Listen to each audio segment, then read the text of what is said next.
Hey everyone, so I'm going to be explaining in this video pretty quickly just what a thesis statement or topic sentence are. So I have a bunch of notes that I would normally write in class up here, but obviously I can't be here today, so I figured this is the best way that I can do it instead.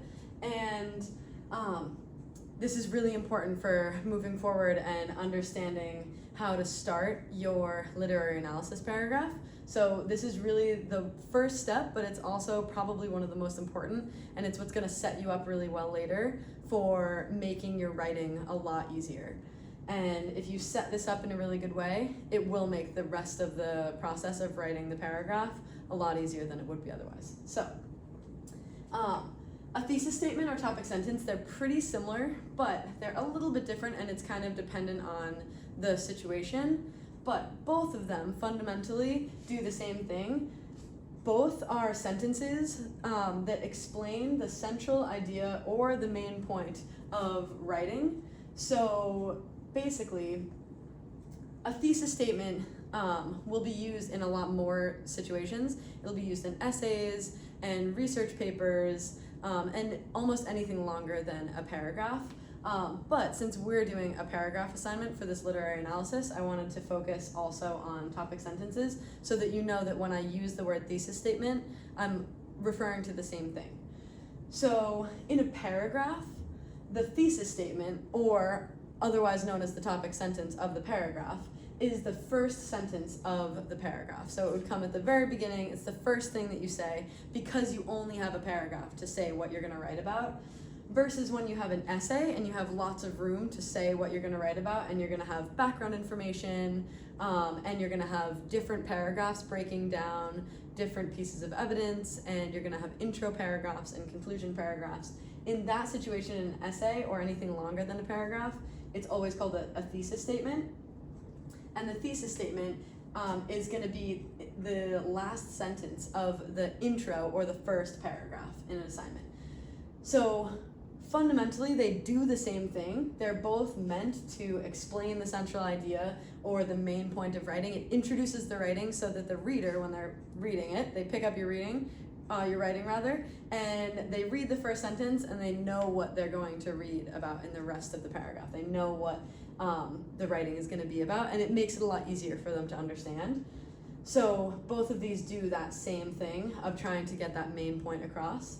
And then it's just about the location is based on how long the writing is. So again, for a short writing piece for a paragraph, like what we're gonna do, your thesis statement is gonna be the first sentence of the paragraph, and it's gonna introduce the rest of your writing. In an essay, it would be the last sentence of the intro paragraph. So later in the year, we will work on this when we do essays. So there's a couple of really fundamental pieces that should always go in a thesis statement, and I would ask you for your class participation, but obviously I cannot, so I will tell them to you. The first one is up here. So all thesis statements should always include the title, the author, and the genre of whatever you are writing about. So whenever there's a written piece that you're writing about, like a book or a play or anything like that that you've read, you always want to include the title of what you're talking about, the author of what you're talking about, and the genre of what you're talking about. And English teachers break it down, so they'll call this tag. Some other English teachers might call it GAT or AGT. It doesn't matter about the order of these because it might be in different order depending on how you write your topic sentence. But no matter what, you should always include the title, the author, and the genre in your thesis statement or your topic sentence, depending if it's a paragraph. And you also would definitely want to have the central idea and the main point of your writing, because again, the whole point of it is to introduce the central idea or the main point of the writing, so you want to make sure that you include that in the first sentence so that people know what they're reading about. And we'll get to that more, but this is all just to prep you for not just this writing assignment, but just what you're going to see in high school writing in all your English classes.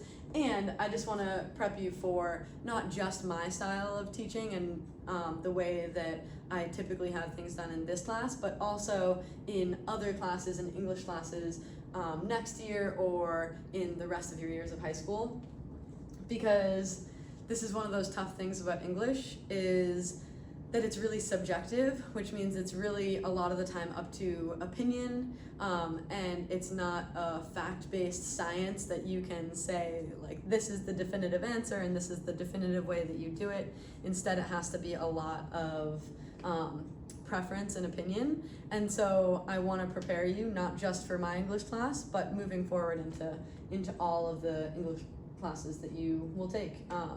And also just for life, because this is definitely a really good skill to have for any sort of writing. So hopefully, I'm hoping that you will take all of these notes down. You can always pause this video if you want to make sure that you have more time to write it down. So I'll leave that up there so that you can pause it and write the rest down. And then I'm also gonna give you an example of the what a thesis statement might look like for our assignment that you're working on right now. So I'll do that in just a sec. I just have to relocate the camera. So I'm leaving this up here again so that you can take it down or otherwise pause it. And I'm just gonna move this over now to the other side where I have my example located. Okay, there's a little bit of glare on there, but I hope that's easy to read still.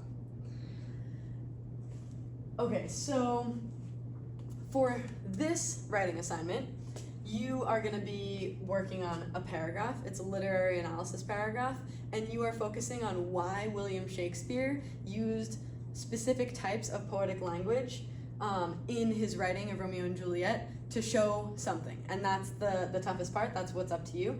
So this is one example of a thesis statement that might work really well for this particular writing assignment, but just note that thesis statements are not the same across all different writing types, and nor are they the same across all different teachers. So you might have a teacher or a writing assignment that requires a different format of thesis statement than this, but this one is the one I'm going to show you today, just because I don't want to give you too much information right now and have it get confusing. So we'll focus on this one for now, but know that if you were writing a persuasive writing essay, or if you were with a different teacher, you might end up including examples in this, or you might include other bits of information. You might format it differently. Just know that this is not the only type of thesis statement. There's lots of them out there. But this one I gave as an example for this writing assignment in particular, and I would think that almost all of you could probably have this exact sentence nearly as your first topic sentence or thesis statement for this assignment, and what your job is and where you are individually coming in to do this work is to fill in these two blanks right here. So what I have here is in the play Romeo and Juliet, the author, William Shakespeare, uses blank, and there you would include a type of poetic language that you're going to focus on in order to show something that you are trying to show through those examples.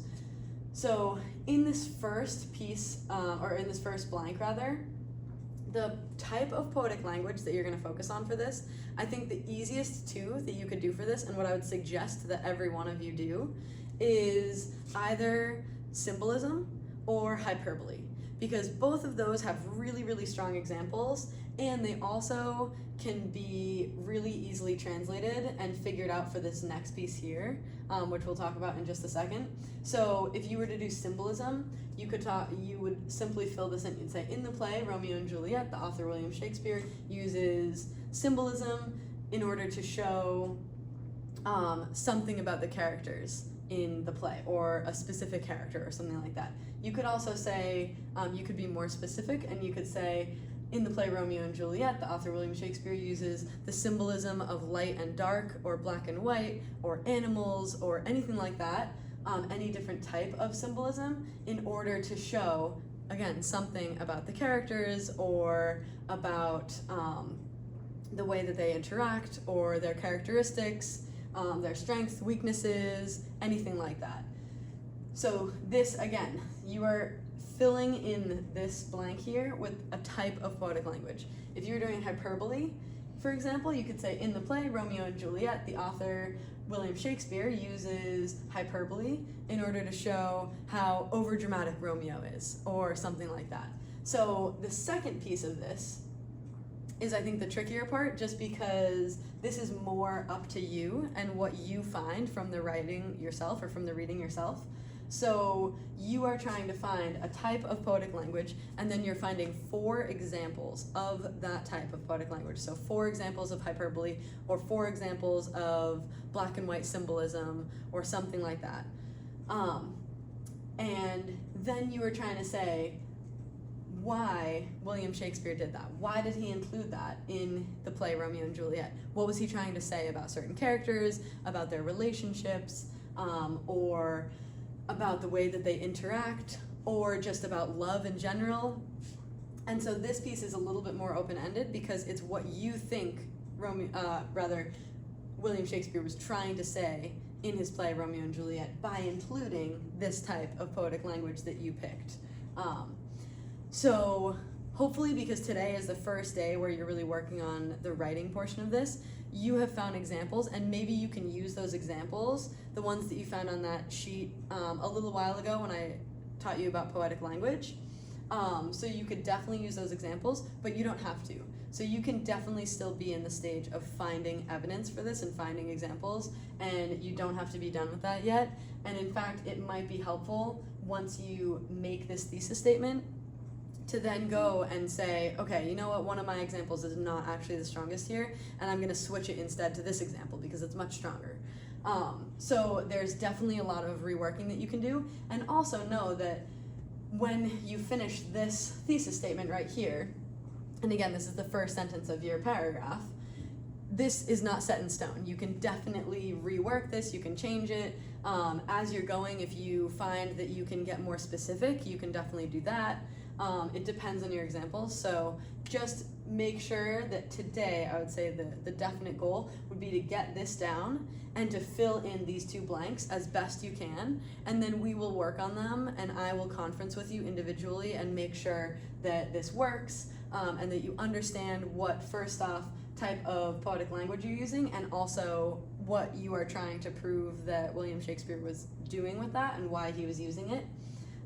And we will go from there. So don't feel like this is set in stone, but definitely today, the goal is to finish your topic sentence and your thesis statement. So when you finish this thesis statement, you will then, I would say the best order after that, if you finish the thesis statement and you feel good about it and you're like, I know where I'm going with this, then what I would do in kind of an outline way is list your 4 examples and the cited examples below this in your document that you're working on, so the Romeo and Juliet lit paragraph document, and then you would try to connect between them with the writing. So I would first fill in the examples that you're going to use and look at them and say, okay, does this example actually prove, is it this type of poetic language, and is it actually being used by William Shakespeare to show whatever you've said in this thesis statement? And if it doesn't work, then get rid of it, and we'll figure out another example later.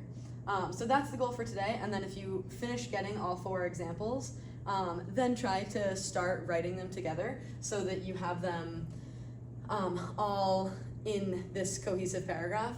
But again, I'm going to give you time to work on this in the library more, and I'm going to conference with you individually, so don't feel overwhelmed by this. This is just the first day, and then we will work on this plenty more, okay? So also feel free to email me if you have any questions. Definitely don't hesitate to do that, and I will try to get back to you as soon as possible and make this as easy as possible. And also don't forget that if you are struggling with this in any way, if you're like overwhelmed by this and this seems really, really difficult and you can't think of examples and you can't think of a type of poetic language, then feel free to meet with me and just schedule a late night appointment with me, and then I will be able to spend some one-on-one time with you, and we will make sure that you get a solid thesis statement. Because as long as you get this thesis statement, it's much easier moving forward, okay? All right, so let me know if you have any questions, and other than that, we are set, and I will see you guys soon, and have a really good Thanksgiving.